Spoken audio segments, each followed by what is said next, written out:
Job లేక ఇబ్బంది పడుతున్నారా? అయితే మెడికల్ కోడింగ్ మీకు మంచి ఆప్షన్. వెంటనే కాల్ చేసి కోర్సులో జాయిన్ అవ్వండి. నమస్తే రమ్మగారు. నమస్తే జయ. మనము విక్రమార్కుడి స్టోరీలు చెప్పుకుంటున్నాం రమ్మగారు. ఒక్కొక్క మెట్టు ఎక్కుతూ ఉంటే ఒక్కొక్క స్టోరీ వస్తా ఉంది కదా. 5వ మెట్లో ఉన్నాం. పలకని పడతి కదండి. మరి అక్కడ ఒక స్టోరీ నడుస్తా ఉంది. ఆ పలకని పడతితో ఈయన మాట్లాడించాడు. ఇంకా మాట్లాడించాలి. కర్టన్ చెప్పింది కదా. అవును. ఇప్పుడు తర్వాత ఏం జరిగిందో చూడాలి మనం. కానీ చాలా విచిత్రంగా ఉందండి. కటను మాట్లాడటం, అక్కడ ఉన్న గోడ మాట్లాడటం. అదే కదా, దీపారాధన కుందులు కూడా ఓహో ఓకే, అలాంటివి కూడా మాట్లాడతాయి. ఇప్పుడు మాట్లాడేది ఇంకా వింత. అయితే ఈ కట్టెను పని అయిపోయింది, తెరగుడ్డ మంచి కథ చెప్పింది. సరే, ఇంకా రాత్రి ఉంది. రాజుగారు అన్నాడు, ఇంకా రాత్రి ఉంది, తెరగుడ్డ ఓపికేమో అయిపోయింది, ఓ పయ్యదా అని యువరాణి, ఆవిడ అమ్మాయి ఉంది కదా, ఈ పెళ్లికి పలకని పడతి, ఆమె ఏం చేసింది, మామూలుగా వస్త్రాలు కట్టుకుని పైన ఇట్లా ఒక వస్త్రం వేసుకుంది. పయ్యద అంటారు, పమిట మనం ఏమంటాం, మన ఓణి లాంటిది. నువ్వు ఎన్నో చూసుంటావు, ఎంతమందినో చూసుంటావు, ఈమె ఒంటి మీద అనుకుని ఎన్ని కథలు విన్నావో, నువ్వు కూడా ఒక కథ చెప్పి ఈ రాత్రి గడపకూడదు అన్నాడు. అనేసరికల్లా ఈవిడేమనుకుంది, పలకని పడితే ఈ అమ్మాయి ఏమిటి ఇప్పటిదాకా కట్టెని మాట్లాడిచ్చాడు, ఇప్పుడు నా పయ్యదతో మాట్లాడుతున్నాడు, పమిటతోటి మాట్లాడుతున్నాడు. ఏం మాట్లాడుతుంది నా పమిట అంటే, ఆ పమిట ఉన్నట్టుండి మాట్లాడటం మొదలుపెట్టింది. మాట్లాడాలనే ఉంది మహారాజా, ఇలాగ వెండి బంగారు వడ్డాణంతో వాటితోటి బిగించేస్తే ఊపిరాడక చచ్చిపోతున్నాను అన్నది. ఆనంగానే విక్రమార్కుడు అన్నాడు, దాందేముంది, మనం కోరితే ఈ యువతిమణి నిన్ను కాస్త వదులు చేసి హాయిగా ప్రశాంతంగా ఉండనివదా నిన్ను అన్నాడు. ఆనంగానే అమ్మాయి ఏం చేసింది, వడ్డాణం కొంచెం వదులు చేసి పైనుంచి ఇట్లా వేసుకుంది కదా, దాన్ని ఇట్లా పెట్టుకుంది అనమాట. వడ్డాణం మీద లోపల నుంచి వేసుకుంది, వడ్డాణం వదులు చేసి పైన ఉన్న ఆ ఉత్తరీయం లాంటి వస్త్రాన్ని తీసి ఇట్లా మధ్యలో వేసి వేయంగానే అమ్మయ్యా అంది. గాలి ఆడక ముందు వెనక బిగించబడి గట్టిగా కట్టేయబడి చాలా బాగా అసౌకర్యంగా ఉంది. ఇప్పుడు సౌకర్యం వచ్చింది. ఇప్పుడు చెప్పండి మహారాజా, మీకేం చెప్పమంటారు అంది. అనగానే విక్రమార్కుడు అన్నాడు, ఏదైనా ఒక మంచి కథ చెప్పు, తెలివిగా ఉండాలి, ఏదైనా ఒక చిక్కు ప్రశ్న ఉండాలి, సమయం సాగాలి, తెల్లవారేదాకా కాలక్షేపం చేయాలి కదా. అదేలే అనేసరికల్లా ఈ తెరగుడ్డకి పమిట ఆ పయ్యద చెప్పడం మొదలుపెట్టింది. పూర్వం కుంతల నగరం అని ఒక నగరం ఉండేది. అక్కడ గోపాలవర్మని రాజు కోలాహలుడనే ఒక మంత్రితోటి రాజ్యం చేసుకునేవాడు. ఈ కుంతలకి దగ్గరలో ఒక చిన్న మాతంగిపురం అని సుమారైన చిన్న పట్టణానికి పల్లెకి మధ్యలో ఒక ఊరుండేది. అక్కడ కార్తికేయుడు అని ఒక మహా గజ దొంగ ఒక ఆయన ఉండేవాడు. ఈ గజ దొంగకి 4 కొడుకులు. వాళ్ళకి చోర విద్య క్షుణ్ణంగా నేర్పించాడు. వాళ్ళ పేర్లు పావు దొంగ, అర దొంగ, ముప్పావు దొంగ, నిండు దొంగ. సూపర్. 4 అలా చెప్పి పిలిచేవాళ్ళు. వాళ్ళకి చోరకళ్ళంతా అభ్యాసం అయిపోయాక ఈ కార్తికేయుడు ఒకనాడు పిల్లలు 4 పిలిచి, అబ్బాయిలు మీకు అంతా కళ అంతా వచ్చేసింది, దొంగతనం అనే విద్య పూర్తిగా కరతలామలకమైంది, కాకపోతే మీరు ఇట చిన్న చిన్న ఊళ్ళల్లో చుట్టుపక్కల ఊళ్ళల్లో కాదు, మహానగరంలో చౌర్యం చేసి పట్టుబడకుండా వెనక్కి వస్తే అప్పుడు మీ ప్రజ్ఞ, మీ చదువు పూర్తయినట్టు, కాబట్టి మహానగరానికి వెళ్ళే ప్రయత్నం చేయండి అన్నాడు. అందులో పావు దొంగ మొదట బయలుదేరాడు. ఆ పావు దొంగ ఏం చేశాడు, ఊళ్ళోకి వెళ్ళాడు, కుంతల నగరానికి ప్రవేశం చేశాడు. కుంతల నగరంలో అబ్బాయి లోపలికి బాగా ఊళ్ళోకి వెళ్ళాక ఒక ఆయన ఎవరో క్షవరం చేయించుకుంటున్నాడు, బార్బర్ తోటి తల గడ్డం గీయించుకుంటుంటే అక్కడ నిలబడి మన పావు దొంగ అన్నాడు, ఒక షురక, నాకు అర్జెంటు పని ఉంది, ముఖ్యంగా వెళ్ళవలసిన పని ఒకటి ఉంది, పావలా ఇస్తాను, ముందు నాకు గడ్డం చెయ్యి అన్నాడు. అనగానే మామూలుగా వీళ్ళకి అణాలు, బేడలు, అర్ధణాలు వస్తాయి, పావలా అంటే పెద్ద కొంచెం ఎక్కువ. ఏమన్నాడు, ఆ గడ్డం చేయించుకుంటున్నా ఆయనతో, బాబు ఒక్క 5 నిమిషాలు ఆగండి, ఈయనకి ఏదో అర్జెంటుట, ఆయనకి చేసేసి మీకు చేస్తానని సగం గడ్డం చేసి అక్కడ కూర్చోబెట్టి ఆయన్ని యువతలకు వచ్చి వీడికి చక్కగా నున్నగా గడ్డం చేశాడు. మొహం తలతల్లాడుతోంది. ఆయన జేబులో చేయబెట్టాడు. ఈ పావు దొంగ చేయబెట్టి రూపాయి తీసి, నీ దగ్గర ముప్పావులా ఉందా, రూపాయి ఇస్తానన్నాడు. అనగానే ఈ క్షురకుడు అన్నాడు, బాబు అన్ని డబ్బులు ఎక్కడ ఉంటాయండి, మన దగ్గర వేడలు పార్థనాలు ఉంటాయి, ఇవాళ అవి లేవు, ఇప్పుడే పని మొదలు పెట్టానండి, ఆలస్యంగా వచ్చాను, నా దగ్గర ఒక బేడ మించి ఏమీ లేదండి, మరి ఏదైనా చెయ్యండి, ఇంకో మార్గం అంటే అటు ఇటు చూసేసరికల్లా ఈ మంగళతను వచ్చేటప్పుడు ఒక 5-6 ఏళ్ల పిల్లాడిని తన కొడుకుని వెంబడబెట్టి తెచ్చుకున్నాడు. పిల్లాడి దగ్గరుండి కత్తి అవి పట్టుకుంటాడు, అందిస్తాడు. అంతవాడు ఈ పిల్లాడు ఎవరి పిల్లాడు అని అడిగాడు. పావు దొంగ. మా అబ్బాయేనండి అన్నాడు క్షురకుడు. అంటే సరే పిల్లాడిని నా వెంట పంపించు, నేను నీకు చిల్లరిచ్చి పంపిస్తా, పావలా ఇచ్చి పంపిస్తానంటే సరే బాగానే ఉందిగా, అలాగేనండి అన్నాడు. ఏదో ఈ సందు చివరు ఉన్నారని అతను అనుకున్నాడు. ఈ గడ్డం చేయించుకోవడానికి అక్కడెక్కడో మాతంగిపురం నుంచి ఇక్కడికి వస్తారని ఎవరు ఊహిస్తారు? అంతేగా. ఈ సందు చివరున్న వాళ్ళే తనని చూసి వచ్చారని అతను అనుకున్నాడు. ఈ పిల్లాన్ని వెంబడ పెట్టుకుని వెళ్ళిన ఈ పావు దొంగ ఒక బ్రహ్మాండమైన బట్టల దుకాణంలోకి వెళ్ళాడు. వెళ్ళి మేము అదేదో ఊరు నుంచి ఇక్కడికి వచ్చాము, ఓకే. మా వాళ్ళు వస్త్రాలన్నీ పాతబడ్డాయి, ఈ ఊళ్ళో వస్త్రాలు చాలా బాగుంటాయని విన్నారు మా ఆడవాళ్ళు, వాళ్ళంతా ఈ కొట్లకి వాటికి తిరగరు కాబట్టి నేనే సెలెక్ట్ చేస్తాను, మంచి బట్టలు చూపించమన్నాడు. వీడు జవజవలాడుతున్నాడు. 20-24 ఏళ్ళు ఉన్నాయి, అప్పుడే ఫ్రెష్గా గడ్డం గీసి మొహం తలతల్లాడుతూ ఉండేసరికి ఏమన్నా ఎవడో గొప్పింటి బిడ్డ అనుకుని బట్టల దుకాణం ఆయన బ్రహ్మాండంగా చూపించాడు. బోల్డ్ బట్టలు. 50 చీరలు సెలెక్ట్ చేశాడు. 50 సెలెక్ట్ చేశాక ఏమన్నాడు, షాపులో ఎవరైనా కుర్రాడు ఉన్నాడా, నాతో పాటు పంపించమన్నాడు. దుకాణంలో ఎవరైనా పిల్లాడు ఉంటే నాతో పంపిస్తే మా ఆడవాళ్ళు చూసాక ఈ 50 నుంచి 30 తీసుకుంటాం, మిగిలిన 20 డబ్బులు నేను మీకు వెనక్కి పంపిస్తాను.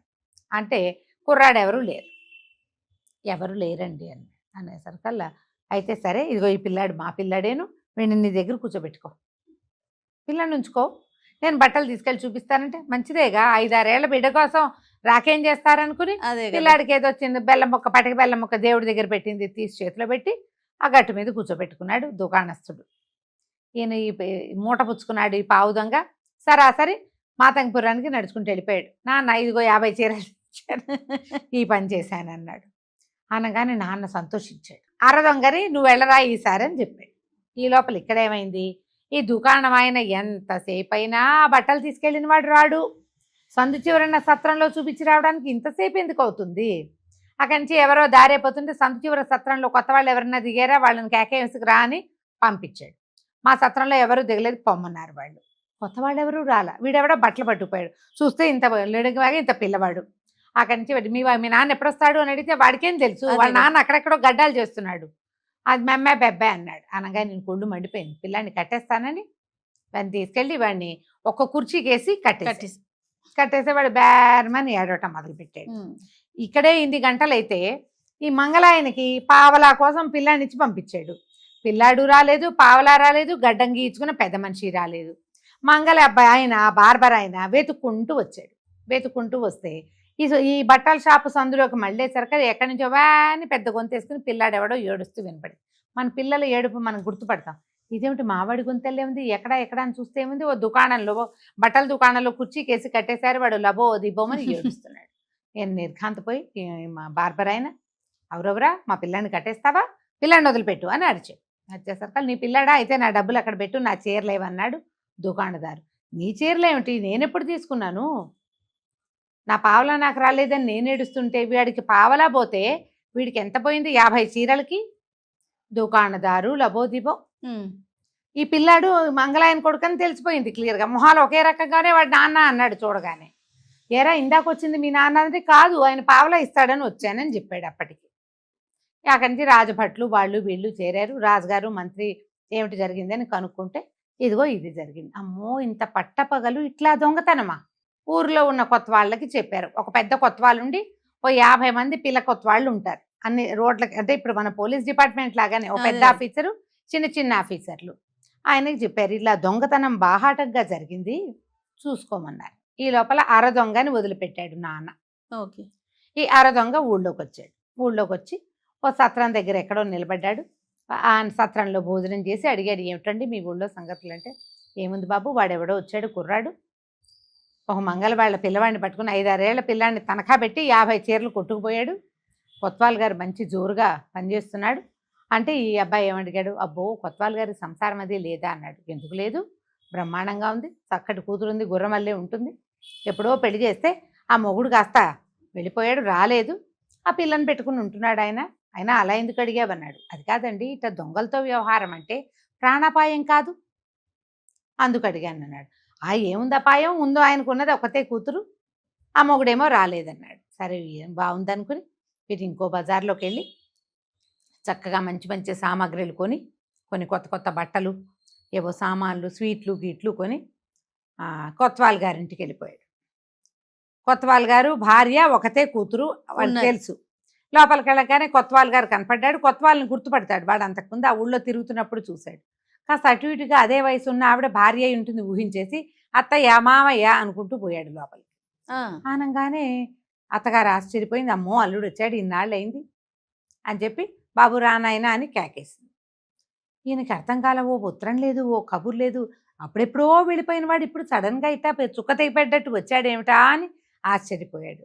ఈ వచ్చిన వాడు చక్కగా ఉఠావుగా బాగున్నాడు, కొంచెం కండలు తిరుగున్నాడు. వాళ్ళు ఎప్పుడో పిల్లకి, ఆ పిల్లాడికి 14 ఏళ్ళు, దానికి 10 ఏళ్ళు అప్పుడు పెళ్లి చేశారు. ఓహో, ఇప్పుడు 10-14 ఏళ్ళు అయింది. 14 ఏళ్ల పిల్లవాడిని 28 ఏళ్ల పిల్లవాడిని పోల్చలేం మనం. అవును, చూస్తూ ఉంటే ఓ రకంగా ఉంటుంది. ఆ మొహం ఈ మొహం ఒకేలా ఉంది. బాగా సాగాడు, పొడుగయ్యాడు అనుకున్నారు. వీడు దొంగ, బాగా గోడలెక్కి గొడుగులెక్కి కండలు చేరుండాడు కుర్రాడు. ఆ అమ్మాయి పరిగెత్తుకుంటూ వచ్చింది. ఇంతకాలానికి భర్త వచ్చాడని ఎదురొచ్చింది, మంచినీళ్ళు తెచ్చింది, మజ్జిగ తెచ్చింది, చేతులు పుచ్చుకుని లోపల తీసుకుపోయింది. ఈయన కొంచెం అనుమానంగా ఉంది. కానీ వాడు తెచ్చిన వస్తువులు, వాడి బట్టలు, వాడి పటాటోపము చూసి అత్తగారు ఫ్లాట్ అయిపోయి కొత్త వాళ్ళంతా ఇంకా నయం, ఎవడో మన ఇంటికి ఎందుకు వస్తాడయ్యా, ఎన్ని సామాన్లు తెచ్చాడో చూడు, పిల్లకి ఎన్ని చీరలు తెచ్చాడు, ఎన్ని రకాల స్వీట్లు తెచ్చాడు, ఇది మన జాతి వాళ్ళు తినే స్వీట్లు, వేరే వాడికి ఎట్టా తెలుస్తాయి, ఖరీదైన స్వీట్లు కొనుక్కొచ్చాడు వాడు. ఇక ఆవిడ మా భర్తని కేకలేసింది. సరే ఆయన సరేలే అనుకుని వెళ్ళిపోయాడు ఆయన ఊళ్ళో పని చూసుకోవడానికి. అల్లుండి లోపల తీసుకెళ్లారు, తలంటి పోయించారు, మరి భోజనం పెట్టారు. భార్య అబ్బాయి కబుర్లు చెప్పుకున్నారు. ఈవిడ చెప్పింది జాగ్రత్తగా, నాయన ముహూర్తం పెట్టాలి మన పునఃసంధానానికి, కాబట్టి ఊరికే కబుర్లు అవి చెప్పుకోండి అని చెప్పి జాగ్రత్తగా కూతురు కూడా చెప్పింది. భర్త దగ్గరికి వెళ్ళకూడదని, కొంచెం ఊరికే కబుర్లు చెప్పాలంతే. వాళ్ళ అమ్మ నాన్నకు ఉత్తరం రాసి ముహూర్తం పెట్టాక అప్పుడు వేరే కార్యక్రమాలు జరుగుతాయని ఆవిడ జాగ్రత్తగా చెప్పింది. ఈ అబ్బాయి అమ్మాయితోటి కబుర్లు చెప్తున్నాడు. అమ్మాయి చక్కగా భర్త వచ్చాడని బాగా అలంకారం చేసుకుని, ఉన్న నగలన్నీ పెళ్లికి అత్తవారు పెట్టినవి, అమ్మ వాళ్ళు పెట్టినవి అన్ని నగలు అలంకరించుకుని బుట్టబొమ్మలాగా వచ్చి కూర్చుంది కబుర్లకి. రాత్రి 10:30-11 గంటలైంది. భోజనాలు అయిపోయినాయి. పిచ్చాపాటి ఆ ఊరు ఈ ఊరు కబుర్లు, చదువు కబుర్లు, వ్యాపారపు కబుర్లు ఇవి మాట్లాడుకోవచ్చు, ఏముంది. అక్క అందకుండా పోక్క పొందకుండా ఏవో చెప్పుకుంటారు. ఆ ఊళ్ళోకి వెళ్ళి కాసేపు తిరిగి వస్తే బాగుంటుంది, చల్లగాలి తిరిగిందని యువతలకు వచ్చాడు. వస్తే మామగారు బయలుదేరుతున్నాడు. ఏంటి మావయ్య మీరు ఊళ్ళోకి వెళ్తున్నారా, నేను కూడా వస్తా, ఈ ఊరు చూసి ఎన్నేళ్ళైందో, ఎప్పుడో చిన్నప్పుడు చూసా, వస్తానన్నాడు. సరే అల్లుడు సరదా పడుతున్నాడు కదా, అమ్మాయి దగ్గర ఉంచితే ఏం ఇబ్బంది వస్తుందో అని ఆయన వెంబడి తీసుకెళ్తానని ఒప్పుకున్నాడు. ఇద్దరు కలిసి బయలుదేరారు. ఈ కోట గుమ్మం దాటి వెళ్తుంటే అక్కడ ఒక స్తంభం లాంటిది ఉంది. అదేంటంటే బండకొయ్య లాంటిది అంటారు, కొరత స్తంభం లేదా బండకొయ్య అంటారు. ఇట్లా ఎక్కడైనా రోడ్డు మీద దొంగలు దొరికారనుకో, అరెస్ట్ చేసి తీసుకెళ్ళిపోకుండా వాళ్ళని ఏం చేస్తారు, ఆ కొయ్య లోపలికి పెట్టి వాడి మీద నుంచి ఇట్లా మెడ మీదకి అది వేసేసి చిన్న సీలు తిప్పుతారు. వాడు అక్కడే ఉంటాడు, వాడు పారిపోలేడు అనమాట. ఇదేమిటి అని అడిగాడు. అడిగితే ఇది బండకొయ్య అని మామగారు చెప్పాడు. అర్రే భలేగా ఉంది, నేను ఎప్పుడు చూడలేదు, చిన్నప్పుడు చూసాను, గుర్తు కూడా లేదు, ఇందులో ఎలా పెట్టాలి మావయ్య, నన్ను ఒకసారి పెట్టవా అన్నాడు. కొత్త వాళ్ళ గారు, ఇదిగో ఈ పక్క సీలు తీసి ఈ కడ్డీ ఇట్లా తీయాలి, ఇట్లా మనిషి నుంచి ఇందులోకి పెట్టి ఆ కడ్డీని వాడి మీద నుంచి వేసేసి సీల బిగించాలి అన్నాడు. నన్ను పెట్టు, నా ఎట్లా ఉంటుందో చూస్తాను అన్నాడు. అనగానే ఈయనేం మొహమాట పడ్డాడు. ఎప్పుడో పెళ్ళయింది, రాక ఇన్నాళ్ళ కరుడు తొలిసారి వస్తే ఏదో అమర్యాదగా ఈ బండకొయ్యేస్తే ఏం బాగుంటుంది, రేపొద్దున వాళ్ళ అమ్మా నాన్నకి వీళ్ళ చుట్టాలకి మా మామగారు నన్ను బండకొయ్యలో పెట్టి చూపించాడంటే పరువు తక్కువ కాదు, బాగుండదని, నిన్నెందుకులే బాబు నేను వంగుతాను, ఒకసారి ఇది వెయ్యి నీకు తెలుస్తుంది అని చెప్పి ఈ కొత్త వాళ్ళ గారే తల అందులో పెట్టాడు. మన కుర్రాడు ఎర్రదొంగ ఉన్నాడుగా, అది వేసేసి సీల బిగించాడు. భలే, అటు తిరిగి ఇటు తిరిగి చూశాడు. భలేగా ఉంది మామయ్య, చాలా బాగుంది ఈ శిక్ష. అటు ఇటు తిరిగి సరే ఇప్పుడు ఏం చేయాలి అన్నాడు. ఈ సీల తిప్పమన్నాడు మామగారు. వాడు ఎంత తిప్పినా తిరగదే, అది సీల ఊడు రాల. ఎందుకంటే వాడి సీలకి ఊడదీసే ఉద్దేశం లేదు వాడికి. బిగించడానికి ఎటు తిప్పాడో వాడు అటే తిప్పుతున్నాడు, వెనక్కి తిప్పట్ల. ఈ వంగున్న మామగారికి సీల వెనక్కి తిప్పట్లేదు అనేది అర్థం కాల. అదేమిటి అటే బిగిసిపోయింది, ఈ మధ్య వాడలేదు, మొన్న వచ్చిన వానలకి తుప్పట్టిపోయినట్టుంది, ఇందాక సులువుగానే వచ్చిందే అని ఆయన ఆశ్చర్యపోయి, అబ్బాయి ఓ పని చేయమ్మా, నువ్వు గబుక్కున మన ఇంటి వైపుకి వెళ్ళు, అత్తయ్యకి చెప్పు, లేదా మన వాకిట్లో ఉన్న సైనికులకు చెప్పినా సీల ఇరుక్కుపోయిందని చెప్తే ఎవడో ఒకడు వచ్చి ఓ నూంచుకో తెచ్చి ఇంట్లో వేసి తిప్పుతారు అన్నాడు. అలాగే మావయ్య అని ఇంటికి వెళ్ళిపోయి అత్తయ్య మావయ్యని ఎందుకనో పోలీసులు అధికారులు బంధించారు, అక్కడెక్కడో దొంగతనం జరిగితే ఆ మావయ్య సరిగ్గా చేయలేదని బంధించేశారు, మరి వాళ్ళు ఆయనేమో ఈ బండకొయ్యలో వేశారు, ఎందుకైనా మంచిది, ఆ దొంగలు అక్కడెక్కడో పడిన దొంగలు మన ఇంటి మీదకి వస్తారేమో, బంగారం వస్తువులన్నీ జాగ్రత్త పెట్టించమన్నాడు మావయ్య అన్నాడు. అనేసరికల్లా ఆవిడ ఏం చేసింది, లోపల నుంచి బంగారపు వస్తువులను పెద్ద పెట్టి పుచ్చుకొచ్చేసింది. పిల్ల పడుకున్న పిల్ల నిద్రపోతుందిగా, పిల్లని లేవదీసేసి వస్తే నీ నగలని తీసి మీ ఆయనకి ఇవ్వవే అని కూతురు చేత చెవుల దగ్గర నుంచి ఉంగరాల దగ్గర నుంచి ఒలిపిచ్చేసి మూట కట్టేసి చేతిలో పెట్టింది. నాయన ఇవి జాగ్రత్త, ఎక్కడైనా దాపెట్టేసేయి, నువ్వు పద నేను కూడా మామయ్యని చూస్తానని.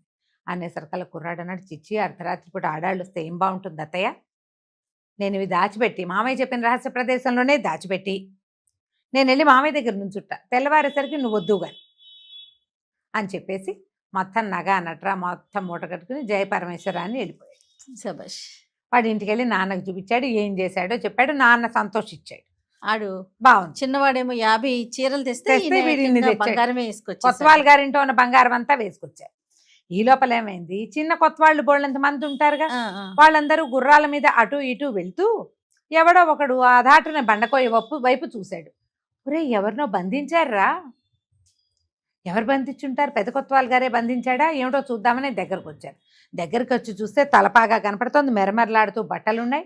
అప్పుడు వీధి దీపాలు లేవు, కాగడాలు ఉంటాయి. దాన్ని కాగడా పుచ్చుకెళ్తే మొహంలో పెడితే కానీ అదేమిటో తెలియదు. వీళ్ళు దగ్గరకు వచ్చి చూసేసరికల్లా హడిలిపోయారు. ఇదేంటి కొత్తవాళ్ళ గారి బట్టలు అల్లే ఉన్నాయని. బాబు ఎవరండి అనేసరికల్లా నేనేరా అన్నాడు ఆయన.